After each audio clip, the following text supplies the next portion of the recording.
The Siberian Husky. My favorite breed of dog, always has been, always will.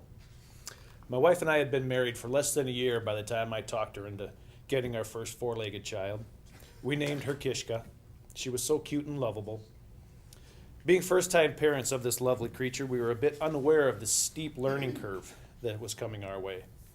Everything written about the breed is true. It's almost a let the buyer beware set of rules.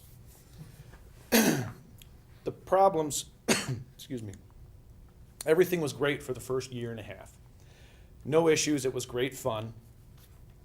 We were thinking, this isn't so bad. This dog can't be terrible, based on what you usually read. But then the problems started. Missing items off the counter, paper shredded everywhere, stuffed animals ripped apart.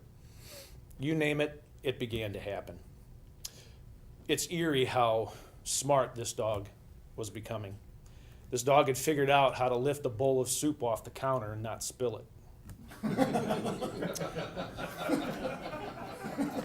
There are a few stories that I'd like to tell you about that would indicate the cunning and naughtiness of this dog.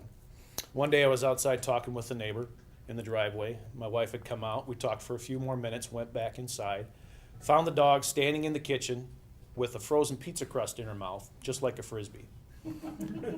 Nothing else on the crust. It had been licked clean. My wife had left it on the counter while the oven heated up, and then she ended up stepping outside. So we had to figure something else out for supper that night.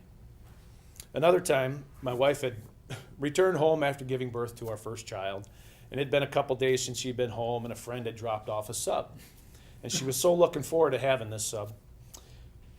Put it, when she had, the friend had dropped it off, she put it on the kitchen table, ended up having to go attend to our daughter. I wasn't home at the time. Came back, the dog was on top of the table, and half the sub was gone. She had to have something else for lunch that day. The final story is kind of the worst in my opinion. We lived in a split-level home at the time. We kept the dogs downstairs, and I do say dogs, plural. We did end up getting another one, as if one wasn't bad enough. This one wasn't quite as bright. We tended to call her Bubba every now and then. It was always the older dog that caused the problems. My wife and I had gone out to eat one evening. We came back. We had some rib bones with us. We gave the dogs a couple, put them in the fridge that was down on the lower level.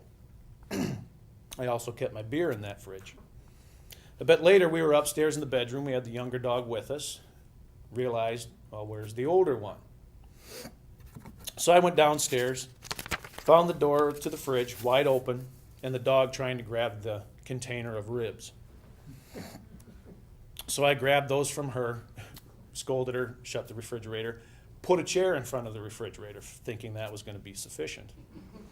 The next day we came home from work, found the chair pushed aside, fridge wide open, container open, empty, all the ribs were gone. I couldn't believe it. To top it off, and this is what makes the story worse, she had punctured my last 2 cans of beer. The carpet was completely dry. So I just had to laugh. This is a dog after my own heart. It's probably why I love him so much. We both like ribs and beer.